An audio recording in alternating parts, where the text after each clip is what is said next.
من الشیطان الرجیم بسم اللہ الرحمن الرحیم۔ سامعین و ناظرین کی خدمت میں سلام محبت و سلام عقیدت میں آپ کا میزبان ارشی مولائی آپ سے مخاطب ہوں۔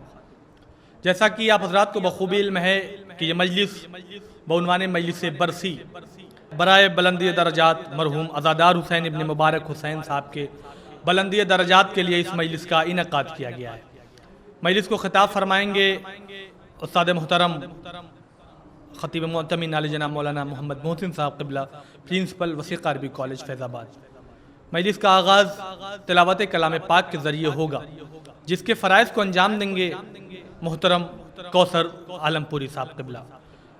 تلاوت کلام پاک کے فوراً بعد پیشخوانی کے فرائض کو انجام دیں گے محترم زہیر سلطان پوری صاحب۔ قبل اس کے کہ میں حرف التماس لے کے بڑھوں مولوی کوثر صاحب کی خدمت میں، موت کی ایک ایسی حقیقت جسے کسی کو فرار حاصل نہیں ہے، 4 مصروں سے استقبال کرتا ہوں کہ سیدو بے کس کے غم خاروں کو موت آتی نہیں، سیدو بے کس کے غم خاروں کو موت آتی نہیں، عابد مستر کے بیماروں کو موت آتی نہیں، تھپکیاں دے کر سلا دیتی ہے رحمت قبر میں، نیند آتی ہے عزاداروں کو موت آتی نہیں، نیند آتی ہے عزاداروں کو موت آتی نہیں۔ میں گزارش گزار ہوں محترم کوثر صاحب کی خدمت میں کہ تشریف لائیں اور تلاوت کلام پاک کے ذریعے مجلس کا آغاز کریں۔ آپ حضرات باواز بلند نعرہ صلوات سے استقبال کریں۔ اعوذ باللہ من الشیطان الرجیم، بسم اللہ الرحمن الرحیم، والفجر وليال عشر والشفع والوتر والليل إذا يسر هل في ذلك قسم لذي حجر ألم تر كيف فعل ربك بعاد إرم ذات العماد التي لم يخلق مثلها في البلاد وثمود الذين جابوا الصخر بالواد وفرعون ذي الأوتاد الذين طغوا في البلاد فأكثروا فيها الفساد فصب عليهم ربك صوت عذاب إن ربك لبالمرصاد فأما الإنسان إذا ما ابتلاه ربه فأكرمه ونعمه فيقول ربي أكرمن وأما إذا ما ابتلاه فقدر عليه رزقه فيقول ربي أهانن كلا بل لا تكرمون اليتيم ولا تحاضون على طعام المسكين وتأكلون التراث أكلا لما وتحبون المال حبا جما كلا إذا دكت الأرض دكا دكا وجاء ربك والملك صفا صفا صفا وجيء يومئذ بجهنم يومئذ يتذكر الإنسان وأنى له الذكرى يقول يا ليتني قدمت لحياتي فيومئذ لا يعذب عذابه أحد ولا يوثق وثاقه أحد يا أيتها النفس المطمئنة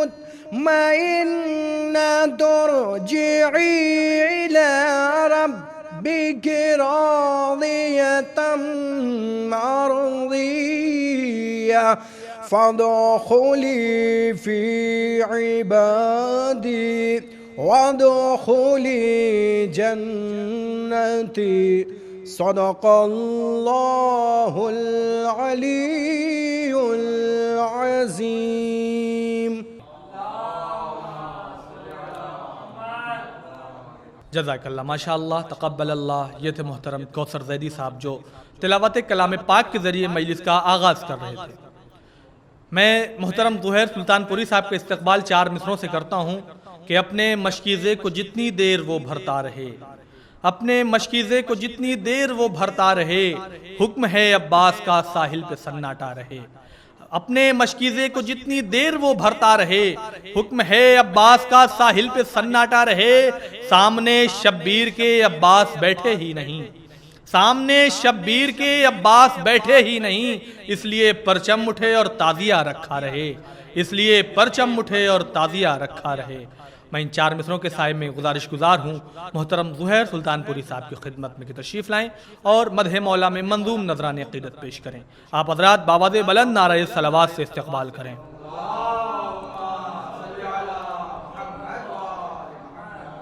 ہر درد لا دوا کی دوا میرے ساتھ ہے، ہر درد لا دوا کی دوا میرے ساتھ ہے، ہر درد لا دوا کی دوا میرے ساتھ ہے، خاک زمین کرب و بلا میرے ساتھ ہے، خاک زمین کرب و بلا میرے ساتھ ہے. میں ہوں دعائے بنتے نبی کے حصار میں، میں ہوں دعائے بنتے نبی کے حصار میں، شاہ زمن کی جب سے عزا میرے ساتھ ہے، شاہ زمن کی جب سے عزا میرے ساتھ ہے. بھی شعر پیش کرتا ہوں، ملاحظہ فرمائیں گے. دربار میں یزید کے زینب نے یہ کہا، شعر بطور خط پیش کرتا ہوں، ملاحظہ فرمائیں گے.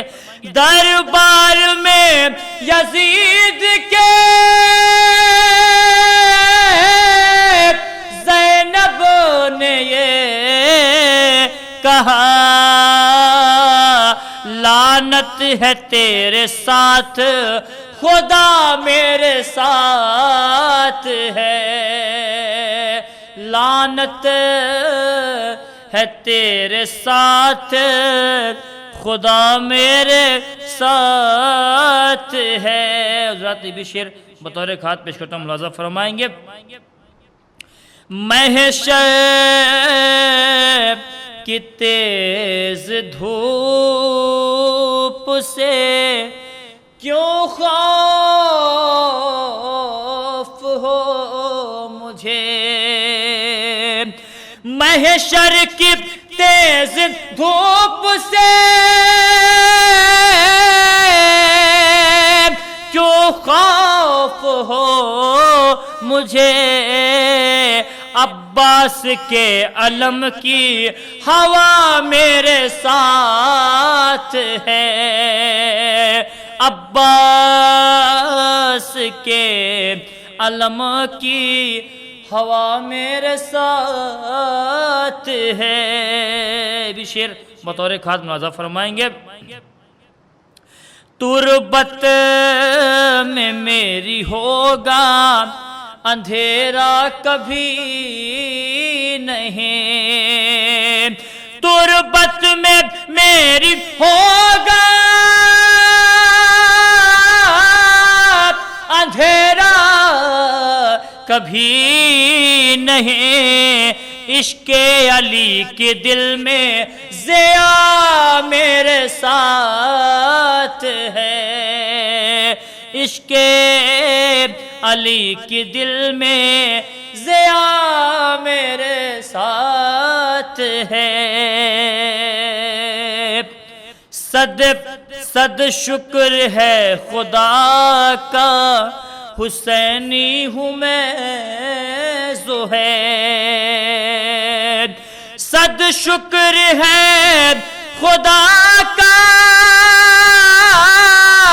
حسینی ہوں میں زہیر، ماتم کا داغ اشک عزا میرے ساتھ ہے، صد شکر ہے خدا کا حسینی ہوں میں زہیر، ماتم کا داغ اشک عزا میرے ساتھ ہے۔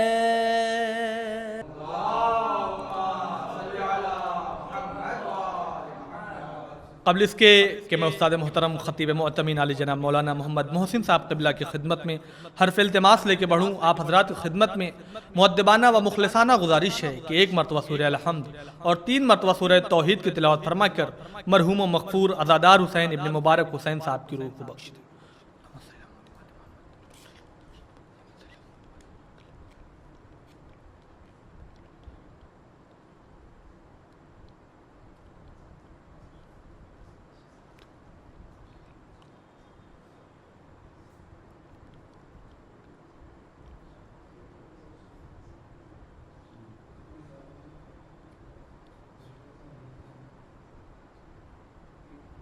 میں بڑے ہی ادب و احترام سے حرف التماس لے کے بڑھ رہا ہوں استاد محترم خطیب معتمین علی جناب مولانا محمد محسن صاحب قبلہ پرنسپل وسیقہ عربی کالج کی خدمت میں کہ سرکار ممبر پر تشریف لائیں اور اپنے نورانی بیان سے مومنین کے قلوب کو منور کریں۔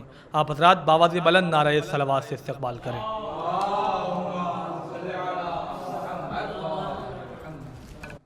فرش مجلس پر بیٹھے ہوئے حاضرین اور شیعہ عزاداری چینل کے تمام ناظرین جو اپنے اپنے شہروں سے اور ملکوں سے اس مجلس اعزا میں شامل ہیں، ان سے گزارش ہے کہ ایک مرتبہ سورہ الحمد اور سورہ توحید کی تلاوت کر کے مرحوم عزادار حسین ابن مبارک علی مرحوم کے نام پڑھ کر کے ایصال فرما دیں۔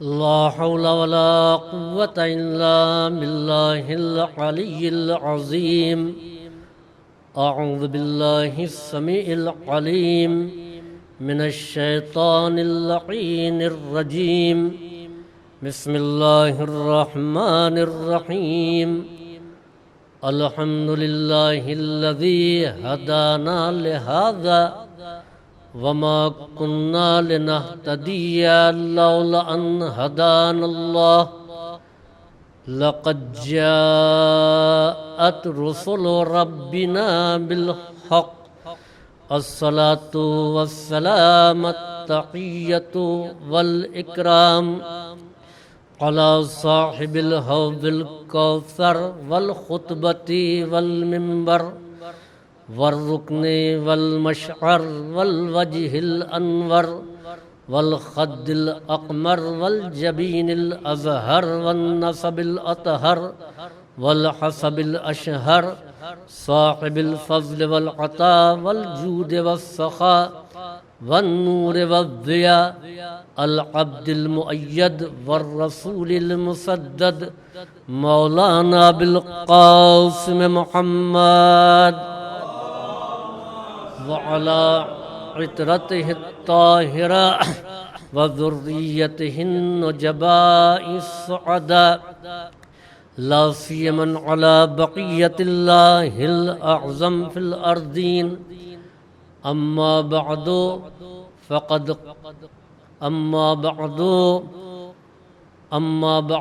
ممن كتب أبو عبد الله الحسين إلى أخيه محمد بن حنفية إنما خرجت لطلب الإصلاح في أمة جدي أريد أن أأمر بالمعروف وأنهى عن المنكر صلوات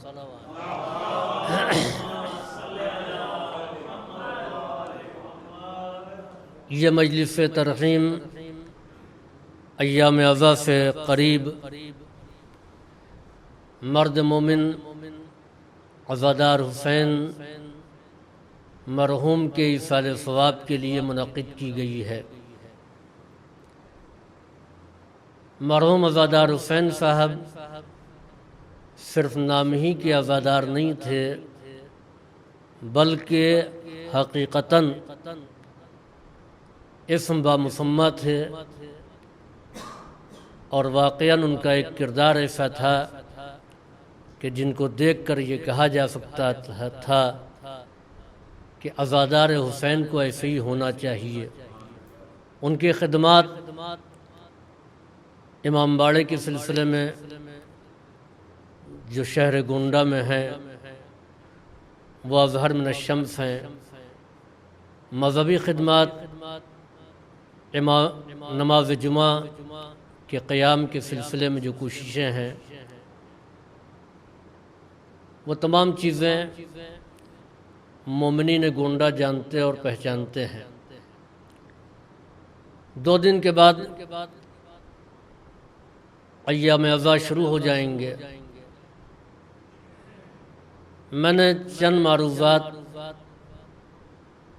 ایام عزا سے متعلق منتخب کیے ہیں اور اسی سلسلے میں آپ سے گفتگو کی جائے گی۔ امام حسین علیہ السلام نے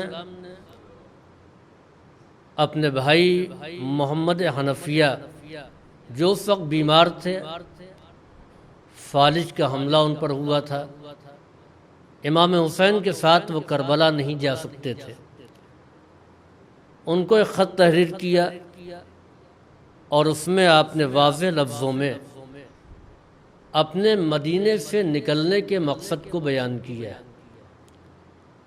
انما خرجت لطلب الاصلاح فی امت جدی، میں صرف اور صرف اس لیے مدینے سے نکلا ہوں کہ میں چاہتا ہوں کہ میرے نانا کی امت کی اصلاح ہو جائے، وہ امت جو بگڑ چکی ہے، جس میں فساد پھیل چکا ہے، اس کی اصلاح ہو جائے۔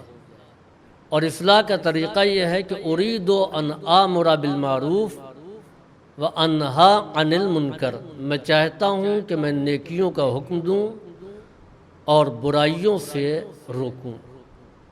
امام حسین علیہ السلام کے قیام کا جو مقصد ہے وہی ہے مقصد عزاداری امام حسین۔ امام کے قیام کا مقصد نہ حکومت، نہ شہرت، نہ اقتدار، نہ اپنے نام کی سربلندی، بلکہ امام کے مدینے سے نکلنے کا مقصد بگڑی ہوئی امت سدھر جائے، نانا کی امت کی اصلاح، اور طریقہ اصلاح یہ کہ ان کو نیکیوں کا حکم امام دیں اور برائیوں سے روکیں۔ یہی مقصد امام حسین علیہ السلام کی عزاداری کا ہونا چاہیے۔ منبر سے وہ پیغام جانا چاہیے کہ جس میں برائیوں سے روکا جائے اور نیکیوں کی طرف لوگوں کو متوجہ کیا جائے۔ فروع دین میں دو اہم فریضے ہیں جو تمام صاحبان ایمان پر واجب ہیں، ایک ہے امر بالمعروف اور دوسرے نہی عن المنکر، یعنی نیکیوں کا حکم دینا اور برائیوں سے روکنا۔ کوئی بھی معاشرہ، کوئی بھی سماج اس وقت تک صالح نہیں ہو سکتا ہے جب تک کہ اس میں برائیوں سے لوگوں کو روکا نہ جائے اور نیکیوں کی طرف ان کو آمادہ نہ کیا جائے۔ یاد رکھیں کہ کوئی بھی نظام اس وقت تک کامیاب نہیں ہو سکتا جب تک کہ اس میں انتظام نہ ہو کہ برائیوں سے روکا جائے اور نیکیوں کی طرف آمادہ کیا جائے۔ دنیا کے نظام میں یہ کام حکومت کا ہے۔ جو حاکم ہوتا ہے اس کی ایک ذمہ داری یہ ہوتی ہے کہ ایسے قوانین بنائے کہ جس کے ذریعے سے لوگوں کو برائیوں سے روکا جائے، کسی دوسرے کی حق تلفی نہ ہونے پائے، ایسے قانون بنے کہ لوگ اچھے راستے پر چلیں، خوبیوں اور اچھائیوں کو اپنائیں۔ دنیا کے نظام میں ہم نے یہ تو دیکھا ہے کہ اگر قانون پر عمل نہیں کیا گیا تو اس کے لیے تعزیرات ہیں، سزائیں ہیں۔ قانون پر عمل کرنے کے لیے دنیا کے نظام میں کسی قسم کا انعام نہیں دیا جاتا ہے۔ وہ اس لیے کہ ہر ملک کا خزانہ محدود ہوتا ہے، ہر حکومت کے وسائل محدود ہوتے ہیں، لہذا قانون کے فالو کرنے والوں کو حکومت اجر نہیں دے سکتی ہے۔ یہ ضرور ہے کہ قانون پر عمل نہ کرنے والوں کے لیے سزائیں معین کر دی جائیں اور ان کو سزا دی جائے۔ یہ صرف الہی نظام ہے کہ جہاں پر نیکیوں پر عمل کرنے کے لیے جزا ہے، برائیوں سے اپنے آپ کو بچا کے رکھنے پر بھی جزا ہے۔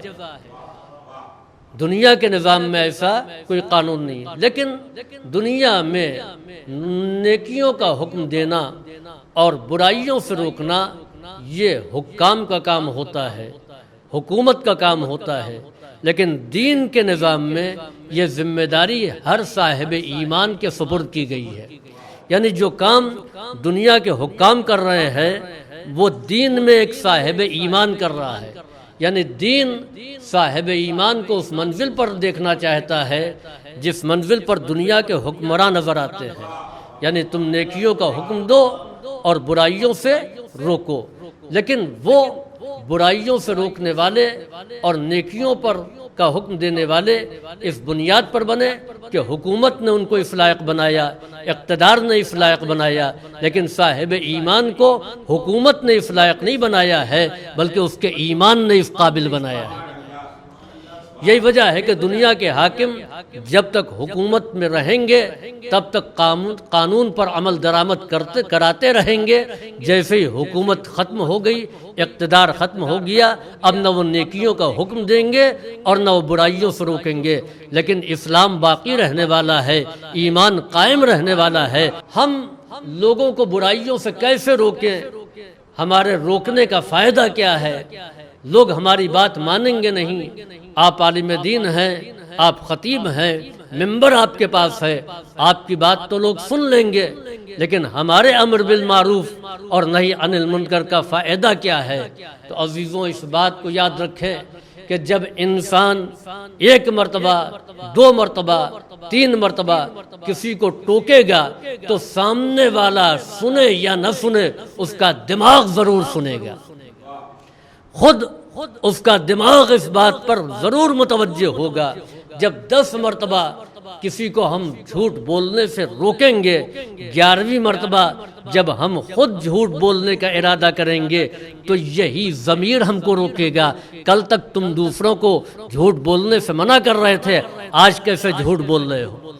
کل تک ہم دھوکہ دینے سے لوگوں کو منع کر رہے تھے، تو آج اگر ضمیر زندہ ہے تو ہم دوسرے کو دھوکہ نہیں دے سکتے ہیں. تو عزیزوں، یاد رکھیں کہ اگر ہماری بات کا اثر دوسروں تک پہنچا، یعنی ہمارے امر بالمعروف اور نہی عن المنکر کا اثر دوسروں تک پہنچا تو دوہرا اجر ہے. ایک تو اس کو ہم نے برائیوں سے روک دیا، یا ہمارے کہنے سے برائیوں سے رک گیا، اور دوسرا یہ کہ خود ہم نے اس پر عمل کیا، ہمارا نفس اس پر عمل کرنے کے لیے آمادہ ہوا. اگر سامنے والے تک ہماری بات اثر انداز نہیں ہوئی تو کم سے کم اتنا تو ضرور ہے کہ ہم خود برائیوں سے رک جائیں گے. تو کم سے کم امر بالمعروف ہم کریں، نہی عن المنکر کریں، دوسروں کے لیے نہیں بلکہ اپنے نفس کو سدھارنے کے لیے، اپنے نفس کی اصلاح کے لیے. صلوات بھیجیے بر محمد و آل محمد. یہ امر بالمعروف اور نہی عن المنکر کا فریضہ ہر ایک پر عائد ہے. نہ اس میں چھوٹا دیکھا جائے گا نہ بڑا دیکھا جائے گا. دنیا کے نظام میں یہ بد تہذیبی ہے کہ بیٹا باپ کو ٹوکے، یا شاگرد استاد پر اعتراض کرے، یا زوجہ شوہر پر پابندیاں لگائے. لیکن نہیں، دین کے معاملے میں دین اس بات کی اجازت دیتا ہے کہ اگر باپ دین کے قانون سے ہٹ گیا ہے تو بیٹے کو اختیار ہے کہ وہ ٹوکے. اگر شوہر دین کے قانون سے ہٹ گیا ہے تو زوجہ کو اختیار ہے کہ وہ اس کو ٹوکے. اگر استاد بہک گیا ہے تو شاگرد کو اس بات کا اختیار دیا گیا ہے کہ وہ اس کو ٹوکے. تو یہ دین ہے کہ جس نے اس منزل پر پہنچا دیا کہ بیٹا باپ کو ٹوک سکتا ہے، زوجہ شوہر کو ٹوک سکتی ہے، شاگرد استاد کو ٹوک سکتا ہے. اور یہ پیغمبر کی تعلیم جب تک یاد رہی ہے تو نیکیوں کا حکم دینے والا یا برائیوں سے روکنے والا جب بہک گیا تو مدینے کی عورتوں نے اس کو ٹوک دیا. مدینے کی عورتوں نے ٹوک دیا. عزیزوں، یاد رکھیں کہ یہ دین کا معاملہ اور دین کا قانون ایسا ہے کہ ہو سکتا ہے کہ باپ اس منزل پر نہ ہو، بیٹا جس منزل پر ہو. ہم نے یہ دیکھا کہ بیٹے کو انتہائی لائق پایا، باپ کو انتہائی نالائق پایا. یعنی بیٹا انتہائی درجے کا لائق اور باپ انتہائی درجے کا نالائق. اور اس کی مثال تاریخ اسلام میں جا بجا ہے. آپ تاریخ کا جائزہ لے سکتے ہیں. تو اسلام نے ان لوگوں کو نمونہ عمل نہیں بنایا کہ جن کو ٹوکا جا سکتا ہے. اسلام نے کسی کو بھی ایسے فرد کو آئیڈیل نہیں بنایا کہ جس کو ٹوکا جا سکتا ہو. اسلام نے ایسے باپ کو آئیڈیل نہیں بنایا کہ جس کو اولاد ٹوک دے. اسلام نے ایسے باپ کو آئیڈیل بنایا ہے کہ جو عصمت کے درجے پر فائز ہے، جن کے بیٹے جنت کے جوانوں کے سردار ہیں. ابو ہما خیر من ہما، اور باپ ان دونوں سے افضل ہے. اسلام نے کسی ایسے شوہر کا نمونہ عمل نہیں بنایا کہ جس کو ٹوکا جا سکتا ہے. اسلام نے ایسے شوہر کو نمونہ عمل بنایا ہے کہ جو کل ایمان ہے. اسلام نے کسی ایسے استاد کو نمونہ عمل نہیں بنایا ہے کہ جس کو شاگرد جا بجا متوجہ کریں یا ٹوکیں، بلکہ ایسے استاد کو نمونہ عمل بنایا ہے کہ جس کو نہ زمین والے ٹوک سکتے ہیں نہ آسمان والے شاگرد ٹوک سکتے ہیں۔ اسلام نے کسی ایسے کو رہبر نہیں بنایا ہے کہ جو غیر معصوم ہو، جہاں خطاؤں کا امکان ہو۔ اسلام نے ایسے کو رہبر بنایا ہے کہ جس کی عصمت کی گواہی دی ہے، جس کی طہارت کا اعلان آیے تطہیر کی شکل میں کیا ہے۔ صلوات بھیجیے بر محمد وآل محمد۔ ایسے افراد اسلام کے رہبر نہیں ہو سکتے جو راستے بھٹک جائیں، جو راہ گم کردہ ہوں، بلکہ ایسے افراد اسلام کے رہبر ہیں کہ جو منبر پر آ کر کے کہیں کہ میں زمینوں سے زیادہ آسمانوں کے راستوں کو جانتا ہوں، جو زمین والوں کو بھی راستہ دکھا سکتے ہیں اور آسمان والوں کو بھی راستہ بتا سکتے ہیں۔ صلوات بھیجیے بر محمد وآل محمد۔ تو امام حسین علیہ السلام نے فرمایا کہ میں اس لیے نکلا ہوں تاکہ نانا کی امت کی اصلاح ہو جائے۔ اور اصلاح کا طریقہ کیا ہے؟ اريد ان اامر بالمعروف، میں چاہتا ہوں کہ میں نیکیوں کا حکم دوں، وانہا عن المنکر، اور برائیوں سے روکوں۔ یاد رکھیں یہ اسلام کی اہم ترین ذمہ داری ہے، نیکیوں کی طرف رہنمائی کرنا اور برائیوں سے ٹوکنا۔ یاد رکھیں کہ جس سماج میں، جس معاشرے میں ٹوکا جانا ختم ہو جائے گا، وہاں بے غیرتی بڑھے گی، بے دینی بڑھے گی۔ کل کے بزرگ روکنے والے تھے، ٹوکنے والے تھے، ایک ایک بات کی طرف متوجہ کرنے والے تھے، لہذا اس دور کے لوگ ایسے ہمارے سامنے آئے کہ جن کو ہم آئیڈیل کہہ سکتے ہیں۔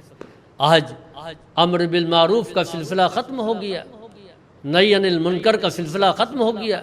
امام نے یہی کہا کہ اتنے بڑے بڑے لوگ، لیکن اس کے باوجود کوئی روکنے والا نہیں ہے، کوئی ٹوکنے والا نہیں ہے۔ یاد رکھیں کہ جب روکنے اور ٹوکنے کا سلسلہ ختم ہوگا تو سماج و معاشرے میں بے غیرتی اور بے دینی پھیلے گی، اور جب ٹوکے جانے کا احساس ختم ہوگا تو سماج میں یزید پیدا ہوگا۔ جہاں پر برائیوں پر روکنے ٹوکنے والا کوئی نہیں تھا، بلکہ ایسے افراد تھے جو برائیوں کی تعریف کرنے والے تھے، جو برائیوں کو اچھائی اور ہنر بنا کر کے پیش کر رہے تھے۔ یہی اس دور کی ستم ظریفی تھی۔ چنانچہ مغیرہ بن شعبہ، جس کو اصحاب پیغمبر میں کہا جاتا ہے، اس نے اپنے بیٹے کے ساتھ 2 بڑے صحابی زادوں کو بھیجا۔ کہاں بھیجا؟ اس نے بھیجا شام، کہ ان کو لے جاؤ شام میں امیر شام کے پاس۔ مغیرہ کا بیٹا دربار شام میں وارد ہوا۔ کس کو لے کر کے آئے ہو؟ کہا یہ 2 بڑے صحابیوں کے بیٹے ہیں جو آپ سے ملاقات کے لیے آئے ہیں۔ کہا ٹھیک ہے، مہمان خانے میں ان کو قیام کراؤ۔ قیام مہمان خانے میں ہوا۔ دوسرے دن دربار سجا، وہ دونوں صحابی زادے بھی آئے۔ اب دربار میں گفتگو کا سلسلہ شروع ہوا۔ چنانچہ ان دونوں نے کہا کیا کہنا، آپ نے حکومت کی سرحدیں بہت دور تک پہنچا دی، اب یہ سرحد محدود نہیں رہ گئی، پورا ایران، افغانستان، ادھر افریقہ تک، ادھر روم تک سرحد، یورپ سے سرحدیں ٹکرا رہی ہیں۔ اتنی بڑی حکومت، آپ نے کیا اس کے اپنے بعد بھی سوچا ہے کہ اس کا انتظام آپ کیا کر کے جا رہے ہیں؟ یہ سرحدیں کیسے محفوظ ہوں گی؟ حاکم شام نے بڑی عیاری سے کہا نہیں، میں نے تو کوئی انتظام نہیں کیا ہے، آپ بتائیں آپ کی نگاہ میں کوئی ہے کہ جس کے سپرد یہ خلافت، یہ حکومت کی جائے؟ اب آپ دیکھیے کہ کس طریقے سے بکے ہوئے لوگ تھے، کس طریقے کے ضمیر فروش اور ایمان فروش افراد تھے۔ دونوں نے بیک زبان کہا کہ پورے عالم اسلام میں ہماری نگاہوں میں یزید سے زیادہ کوئی لائق نہیں ہے، یزید سے زیادہ کوئی قابل نہیں ہے جو حکومت کو سنبھال سکے، سرحدوں کو محفوظ کر سکے۔ حاکم شام نے ان دونوں صحابی زادوں کی طرف سے منہ موڑ کر کے مغیرہ کے بیٹے کی طرف رخ کیا اور ایک جملہ کہا جس کو تاریخ نے درج کر لیا، بکم اشترا ابو کا دینہما، یہ بتاؤ کہ تمہارے باپ نے ان دونوں کے دین کو کتنے میں خریدا ہے، ان دونوں کے دین کو کتنے میں خریدا ہے؟ چنانچہ اس نے کہا کہ ہمارے باپ نے ان دونوں کو 30,000 درہم دیے ہیں۔ چنانچہ امیر شام نے کہا کہ کتنا سستا ایمان ہے کہ جو 30,000 درہم کے لیے بیچ دیا جائے۔ وہ کردار، وہ کریکٹر آج بھی پائے جاتے ہیں، آپ تلاش کیجئے، ایسے کردار اور ایسے کریکٹر ہمارے اور آپ کے درمیان مل جائیں گے۔ کل تو ملک کے بدلے میں لوگ اپنے ایمان کو بیچ رہے تھے، آج سستی شہرت حاصل کرنے کے لیے لوگ اپنے ضمیر اور ایمان کا سودا کر رہے ہیں۔ تو حاکم شام بیعت یزید کو، یعنی یزید کو مان لینے کو دین کا سودا سمجھ رہا تھا، یعنی جو یزید کو تسلیم کر لے گویا اس نے اپنا دین بیچ دیا۔ تو اب یہ کیسے سوچا جا سکتا ہے کہ امام حسین یزید کو مان لے؟ اس لیے کہ حسین دین بھی ہے، دین پناہ بھی ہے، اور یزید کی بیعت یہ دین کا سودا ہے۔ تو امام نے فرمایا انما خرجت لطلب الاصلاح فی امت جدی، میں اس لیے نکلا ہوں تاکہ اپنے نانا کی امت کی اصلاح کروں۔ امام نے کہیں یہ نہیں کہا کہ میں یزید کی اصلاح کرنا چاہتا ہوں، یہ امام نے نہیں فرمایا کہ میں یزید کا خاتمہ چاہتا ہوں، یہ تمام برائیوں کی جڑ ہے، یہ ختم ہو جائے گا، برائیاں ختم ہو جائیں گی۔ ہاں جب بیعت کا انکار کیا تو کہا یزید شراب خوار ہے، قاتل ہے، نفس محترم کا قاتل ہے، یزید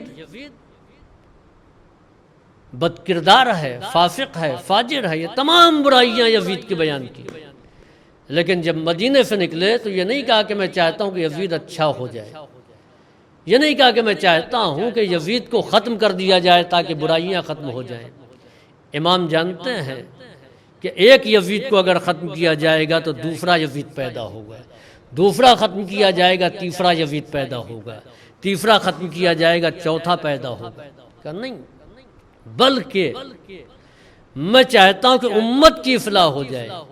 امت بگڑتی ہے تو یزید پیدا ہوتا ہے، امت کی اگر اصلاح ہو جائے گی تو یزید پیدا ہونا بند ہو جائیں گے، اور اس کا طریقہ نیکیوں کی ہدایت کرنا اور برائیوں سے روکنا۔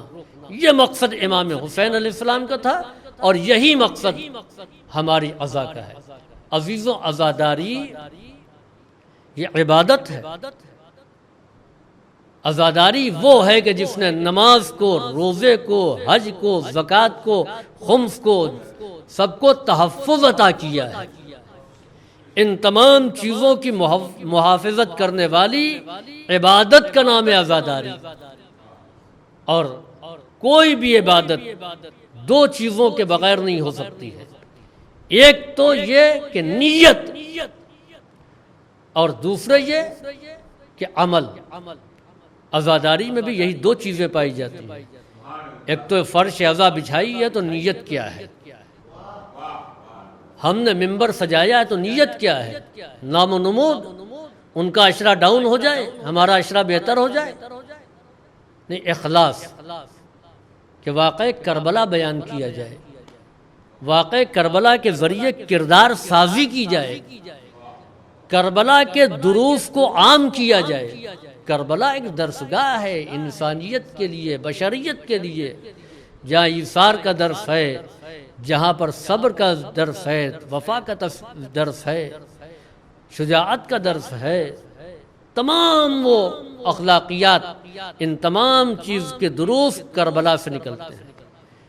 تو دونوں چیزیں ہونی چاہیے، ایک نیت میں پاکیزگی اور دوسرے عمل۔ طریقہ عزاداری کا کیا ہونا چاہیے؟ عزاداری کا طریقہ وہی ہونا چاہیے جو طریقہ معصومین علیہم السلام کا ہے، وہی طریقہ ہونا چاہیے۔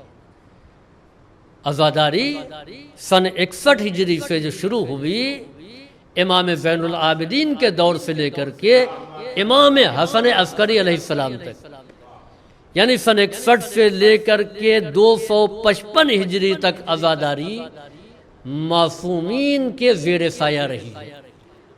تو ہم کو الگ سے کوئی طریقہ لینے کی ضرورت نہیں ہے، بلکہ ہم عزاداری اسی انداز میں کریں گے جس انداز میں معصومین نے ہم کو حکم دیا ہے، اسی انداز میں عزاداری کو ہونا چاہیے۔ چنانچہ اس سلسلے میں ادھر عزاداری کا زمانہ قریب آیا اور ادھر فتوے نکلنا شروع ہو گئے۔ آپ یہ ذکر مت کریں، آپ یہ تذکرہ نہ کریں، کب تک کرتے رہیں گے؟ ایک ہی واقعے کو آپ بار بار کب تک دہراتے رہیں گے؟ یاد رکھیں کہ دنیا کے جتنے واقعات ہیں وہ تمام واقعات واقع ہونے کے بعد سے ان کا ذکر ہے، واقع ہونے کے بعد سے ان کا تذکرہ ہوتا ہے، اور پھر کچھ دنوں کے بعد وہ اپنا اثر کھو دیتے ہیں۔ جتنی بھی داستانیں ہیں، جتنے بھی واقعات ہیں، آپ دیکھیں کسی کا اثر باقی ہے؟ نہیں باقی۔ لیکن واقع کربلا وہ واقعہ ہے کہ جس کا تذکرہ واقع ہونے سے پہلے سے ہے۔ دنیا آباد ہوئی، جناب آدم اس سرزمین پر آئے اور کربلا کے تذکرے کا آغاز ہو گیا۔ سب سے پہلے جناب آدم نے ذکر کیا، پھر جناب نوح نے کیا، جناب ابراہیم نے کیا، جناب موسیٰ، جناب عیسیٰ، اور پیغمبر اسلام نے واقع کربلا سے پہلے، امیر المومنین نے صفین کی طرف جاتے ہوئے واقع کربلا سے پہلے، تو یہ تمام تذکرے وہ ہیں جو واقع کربلا سے پہلے، اور پھر واقع کربلا کے بعد وہ انتظام کیا معصومین نے کہ آج بھی اس کا اثر باقی ہے۔ یاد رکھیں کہ اس واقعے کو جتنا دبانے کی کوشش کی گئی ہے اتنا کسی واقعے کو دبایا نہیں گیا۔ تین چیزیں ایسی ہیں جو کسی واقعے کو دبانا چاہیں تو واقعہ دم توڑ دیتا ہے، اور کسی چیز کو ابھارنا چاہیں تو وہ چیز پوری دنیا تک پہنچ جاتی ہے۔ ایک ہے حکومت کی طاقت۔ حکومت اگر کسی واقعے کو دبانے پر لگ جائے، پہرے بٹھال دے، تو واقعہ اسی محلے میں محدود ہو کے رہ جاتا ہے، لوگ اس کا ذکر کرتے ہوئے ڈرتے ہیں۔ اسی طریقے سے دولت خرچ کر کے لوگوں کا منہ بند کر دیا جائے، اچھے اچھوں کا ایمان ڈولنے لگتا ہے دولت کو دیکھ کر کے۔ امام ابو یوسف جیسے فتوے بدل دیتے ہیں ہارون رشید کی اشرفیوں کی تھیلی کو دیکھ کر کے، تو دولت ہے۔ اور تیسرے press, propaganda, power of press, یہ تین چیزیں ہیں، یعنی حکومت کی طاقت، دولت کی طاقت اور پریس کی طاقت، پروپیگنڈا۔ یہ تینوں چیزیں اگر کسی چیز کو دبانا چاہیں تو چیز ابھر نہیں سکتی، اور کسی چیز کو پھیلانا چاہیں تو چیز پوری دنیا میں پھیل جاتی ہے۔ عزیزوں، واقع کربلا کے لیے، اس کے اثر کو زائل کرنے کے لیے یہ تینوں چیزیں تھیں۔ حکومت کی طاقت تھی، ساتھ ساتھ دولت اس راہ میں بے درے خرچ کی جا رہی تھی، اور تیسرے مؤرخین کے قلم خریدے گئے۔ یاد رکھیں کہ آج لوگ کہہ رہے ہیں یہ حکومت کا گودی میڈیا بنی اسرائیل اور بنی امیہ اور بنی عباس کا گودی میڈیا اسی دور سے تھا، اور یہ ہر اس خبر کو نشر کر رہے تھے کہ جو حکومت چاہتی تھی، ہر اس واقعے کو دبا رہے تھے جو حکومت کی مرضی کے خلاف تھا۔ ایک دو سال نہیں بلکہ 100 برس تک بنی امیہ کی حکومت، اور اس کے بعد 350-400 سال تک بنی عباس کی حکومت۔ یہ 5 صدیاں جو واقع کربلا کو دبانے کے لیے، یعنی حکومت کی طاقت، دولت کی طاقت اور ساتھ ساتھ پریس کی طاقت، یہ واقع کربلا کو ختم کرنے میں لگی ہوئی تھی۔ اس کے باوجود آج واقع کربلا باقی ہے، ہر جگہ ذکر مظلوم کربلا ہے، تو اس کے معنی یہ ہے کہ عہد حاضر کا سب سے بڑا معجزہ یہ ہے، صلوات بھیجیے بر محمد والے محمد۔ وہ زمانہ ایسا میڈیا نہیں تھا، یہ تمام سہولتیں نہیں تھیں۔ ریگستان میں ایک واقعہ ہوا اور دفن ہو جاتا، اور اس کے باوجود مورخین کے قلم خریدے گئے، متعصبین نے فتاوے دیے، چنانچہ امام غزالی نے تحریر کیا کہ واعظ پر حرام ہے کہ واقعہ کربلا کو بیان کرے۔ واعظ پر حرام ہے کہ وہ واقعہ کربلا کو بیان کرے۔ کیوں؟ لِأَنَّهُ يَهِيجُ عَلَى بُغْضِ الصَّحَابَہ، اس لیے کہ یہ بغض صحابہ پر لوگوں کو آمادہ کرتا ہے۔ آپ یہ بتائیں کہ واقعہ کربلا سے بغض صحابہ کیسے پیدا ہوتا ہے؟ اس لیے کہ واقعہ کربلا ہے سن 61 ہجری، یعنی پیغمبر کی وفات کے 51 سال کے بعد،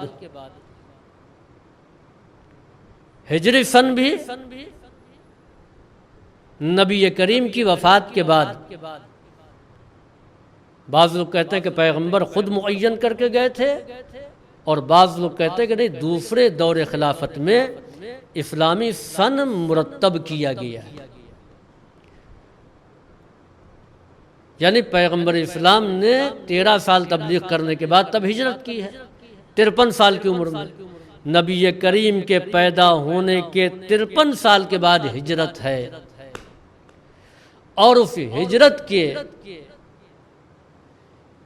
60 سال کے بعد، یعنی 61واں سال شروع ہوا ہے، واقعہ کربلا ہے۔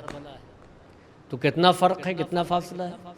اچھا، یہیں پر رک کر کے ایک بات میں اور عرض کرتا چلوں کہ ابھی ایام اذا قریب آئیں گے تو واٹس ایپ پر ایک میسج چلے گا کہ محرم نیا سال مبارک۔ پہلے ایسا نہیں تھا، یہ میسج چلنا شروع ہو جائے گا۔ پہلی بات تو یہ ہے کہ پہلے آپ دیکھیے کہ اسلامی سن کیا ہے، ہجری ہے۔ ہجری سن کیوں رکھا گیا؟ اس کے پہلے اسلامی کوئی سن نہیں تھا، مہینے تھے محرم، صفر، ربیع الاول، ربیع الثانی، جمادی الاول، جمادی الثانی وغیرہ، لیکن اسلام کا اپنا کوئی سن نہیں تھا۔ کوئی واقعہ ہو جاتا تو اس کے بعد سے لوگ لیتے تھے کہ ہاتھی کے واقعے کے بعد سن 1 عام الفیل اور 2 عام الفیل۔ یہ فکر ہوئی کہ اسلام کا اپنا سن ہونا چاہیے، جبکہ عیسائیوں کا سن پہلے سے تھا، سن عیسوی۔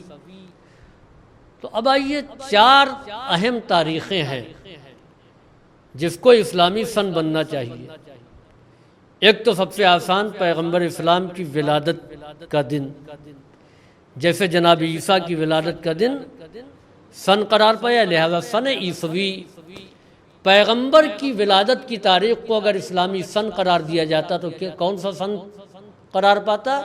سن محمدی، ادھر عیسوی ادھر محمدی۔ تو ایک تاریخ ہے پیغمبر کی ولادت کا موقع، دوسرا اہم موقع ہے بعثت پیغمبر کا، دعوت ذوالعشیرہ کا، جہاں اعلان عام پیغمبر نے کیا۔ مسلمانوں کا تعلق ولادت پیغمبر سے نہیں ہے، بعثت پیغمبر سے ہے۔ نبی کریم پیدا ہو جاتے اور آپ اعلان رسالت نہ کرتے، اعلان بعثت نہ کرتے، تو کیا کوئی مسلمان ہوتا؟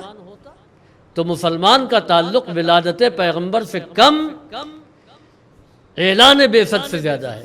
جب پیغمبر نے نبوت کا اعلان کیا تبھی تو لوگ مسلمان ہوئے، ورنہ پیغمبر تو پیدا ہو چکے تھے، 40 برس گزر چکے تھے۔ تو دوسرا موقع کیا ہے؟ بعثت، تو وہاں سے اسلامی سن شروع ہونا چاہیے۔ تیسرا موقع یہ ہے کہ پیغمبر نے ہجرت کی، مدینہ چھوڑ کر کے نبی کریم، وہ مکہ چھوڑ کر کے نبی کریم مدینے آ رہے ہیں۔ یہ اہم موڑ ہے تاریخ اسلام کا۔ اس کے بعد اسلام بہت تیزی کے ساتھ پھیلا، تو ہجرت کو سن قرار دیا گیا ہے، تو ایک ہجرت اہم موقع ہے۔ چوتھے وفات پیغمبر، جب پیغمبر اس دن دنیا سے گئے تو وہ دن اسلامی سن قرار پاتا۔ ان 4 اہم واقعات میں سے ہجرت کو منتخب کیا گیا۔ عزیزوں یاد رکھیں کہ مزاج یہ ہے کہ وہی فوٹو اسٹیٹس پہ لگے جس میں ہم بھی موجود ہوں، جہاں ہم موجود نہیں ہوں اس کو نہیں آنا چاہیے۔ اگر اسلامی سن ولادت پیغمبر قرار پاتا تو ذکر آمنہ ہوتا، تذکرہ عبد المطلب ہوتا، ذکر ابو طالب و فاطمہ بنت اسد ہوتا، باقی کسی سابق الاسلام کا ذکر نہیں ہوتا، اس لیے کہ ابھی کوئی حلقہ اسلام میں داخل ہی نہیں ہوا تھا۔ دوسرا موقع دعوت ذوالعشیرہ کا ہے، اعلان کا ہے۔ اگر بعثت کو سن قرار دیا جاتا تو یاد رکھیں کہ اس میں اعلان کرنے والے پیغمبر کا ذکر ہوتا، آواز پیغمبر پر لبیک کہنے والے علی ابن ابی طالب کا تذکرہ ہوتا، حمایت کر کے مجمع کو روکنے والے ابو طالب کا ذکر ہوتا، دولت خرچ کر کے انتظام کرنے والی جناب خدیجہ کا ذکر ہوتا، لیکن باقی کسی اور کا تذکرہ نہیں ہوتا۔ اسی طریقے سے وفات پیغمبر میں بھی امیر المومنین کا ذکر ہوتا، حذیفہ کا ذکر ہوتا، سلمان کا تذکرہ ہوتا، ابو ذر کا تذکرہ ہوتا، 9 افراد سے زیادہ کا تذکرہ نہیں ہوتا۔ وہاں پر بھی سناٹا ہے۔ لہذا ہجرت میں کسی بھی اینگل سے ہم نظر آ رہے ہیں، چاہے جس انداز میں نظر آئیں، لہذا اسلامی سن اس کو قرار دیا جائے کہ جہاں پر کہیں سے بھی ہم نظر آ رہے ہیں، صلوات بھیجیے پر محمد وآل محمد۔ ہجرت میں نبی کے ساتھ 2 کردار ہیں۔ اگر ہجرت کو اسلامی سن مان رہے ہیں تو یاد رکھیں کہ شب ہجرت بستر پیغمبر کا بھی ذکر ہوگا، بستر پر اطمینان کی نیند سو کر کے حفاظت پیغمبر کا بھی ذکر ہوگا۔ شب ہجرت 2 شخصیتوں کا ذکر، پیغمبر کے علاوہ ایک نفس مطمئن تھا کہ جو چین کی نیند سو رہا تھا، ایک نفس مضطرب تھا جس کو قرار نہیں مل رہا تھا۔ پیغمبر فرماتے ہیں غم نہ کرو، اللہ ہمارے ساتھ ہے، صلوات بھیجیے بر محمد وآل محمد۔ اب پھر بات وہیں آ گئی، میں اس کو مکمل کر کے ربط مصائب دے دوں کہ امام غزالی نے کہا کہ واعظ پر یہ حرام ہے کہ وہ ذکر کربلا کرے، داستان کربلا کو بیان کرے، لِأَنَّهُ يَهِيجُ عَلَى بُغْضِ الصَّحَابَہ، کیونکہ یہ بغض صحابہ پر ابھارتا ہے۔ پیغمبر سن 11 ہجری میں اس دنیا سے گئے، کچھ لوگ 60 سال کی عمر میں ایمان لائے، کچھ 80 سال میں ایمان لائے، بہت سے اصحاب وہ تھے جو پیغمبر کی حیات میں انتقال کر گئے۔ جو لوگ بچپنے میں ایمان لائے یعنی رسول کا آخری زمانہ اور ان کا بچپنا، تو وہ بھی واقع کربلا کے موقع پر 70-70 برس کے ہو گئے ہوں گے، اتنی عمر تو ہو گئی۔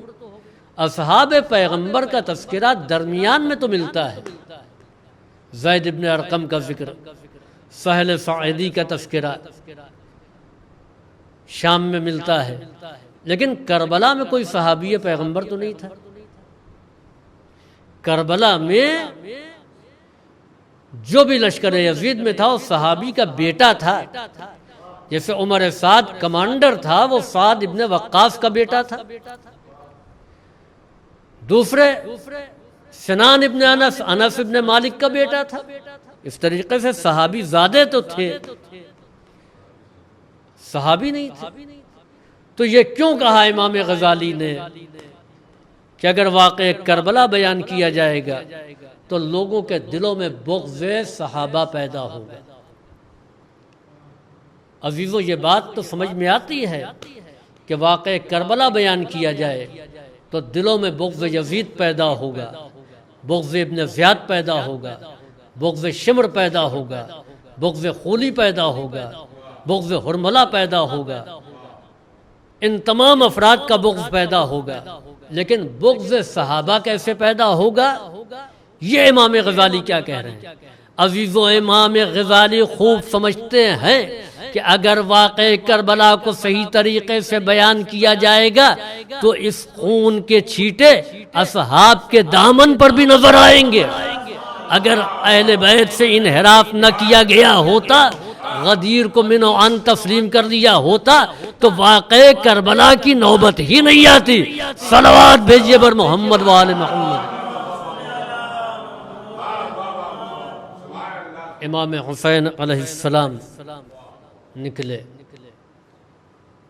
عزیزوں، اريد ان آمر بالمعروف وانہا عن المنکر، میں چاہتا ہوں کہ نیکیوں کا حکم دوں اور برائیوں سے روکوں۔ یہ مقصد تھا امام حسین علیہ السلام کا۔ کیا برائیاں مٹ گئیں؟ کیا شراب پینا بند ہو گیا؟ بدکاری ختم ہو گئی؟ نہیں عزیز، تمام برائیاں موجود ہیں۔ پھر امام حسین علیہ السلام کی اس قربانی کا اثر کیا ہوا؟ فرق آپ پہچانیے۔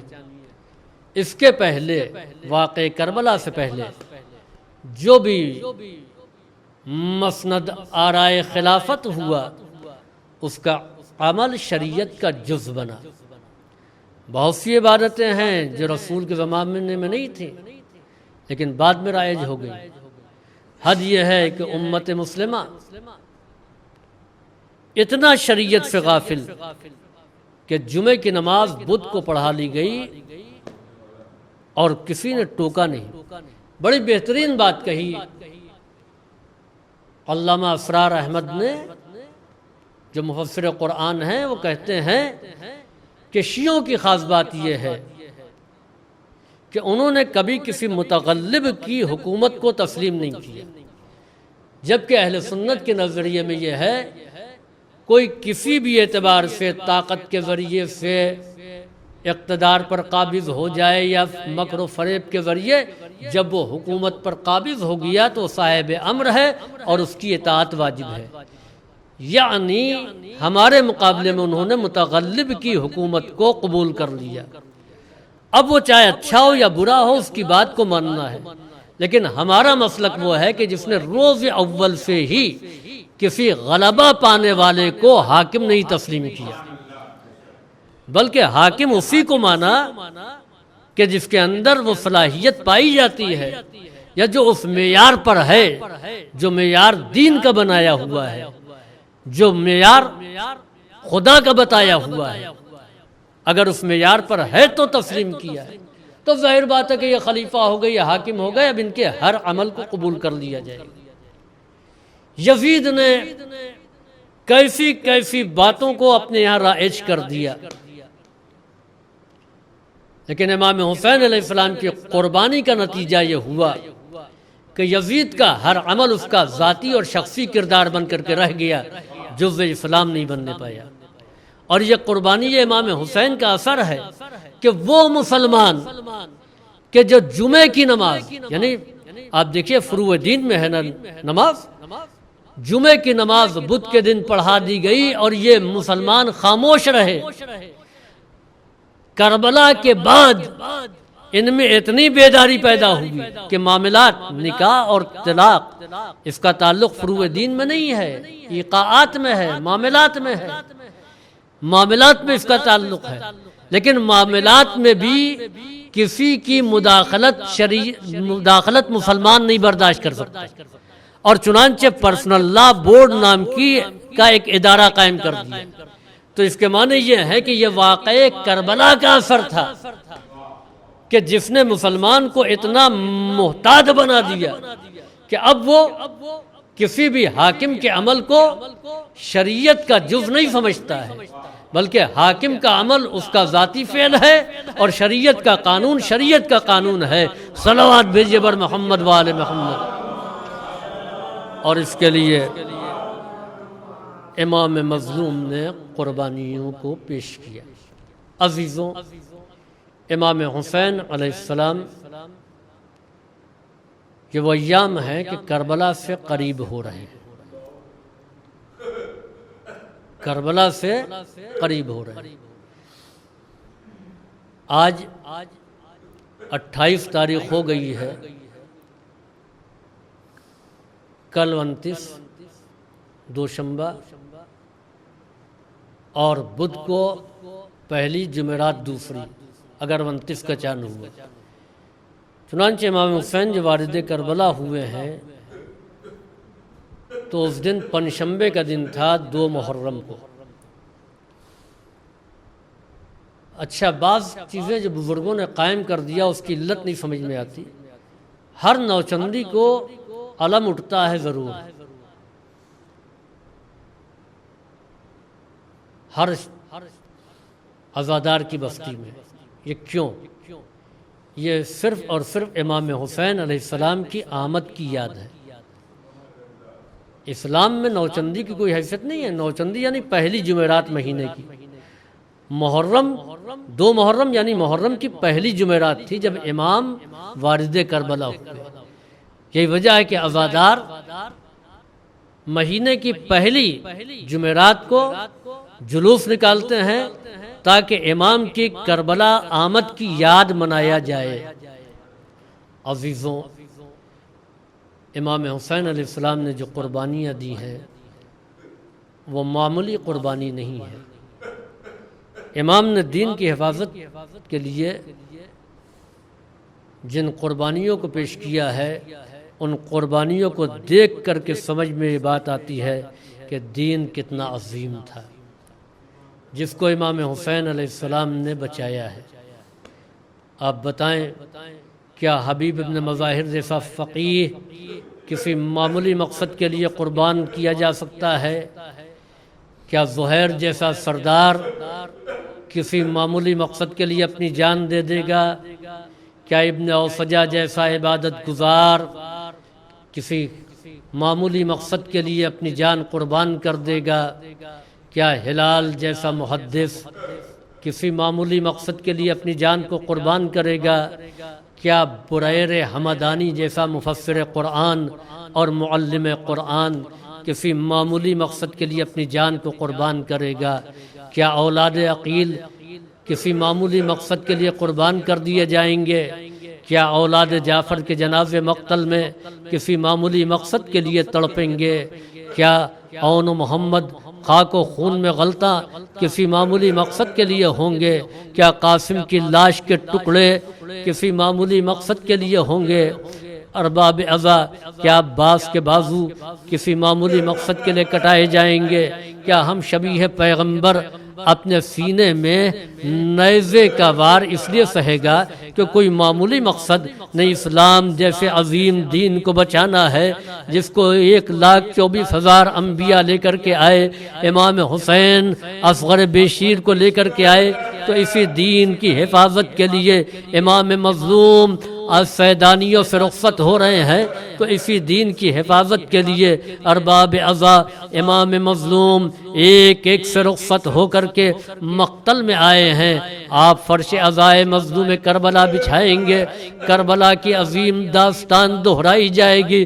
ذرا امام کی مصیبت کو یاد کیجئے کہ امام نے کیسی قربانی پیش کی ہے، کتنے صدمے برداشت کیے ہیں، کتنے غم اٹھائے ہیں، امام نے کیسی کیسی قربانی پیش کی ہے، اور پھر اس کے بعد میں اپنی جان کے نذرانے کو مظلوم کربلا نے بارگاہ پروردگار میں صرف اس لیے پیش کر دیا کہ دین بچ جائے۔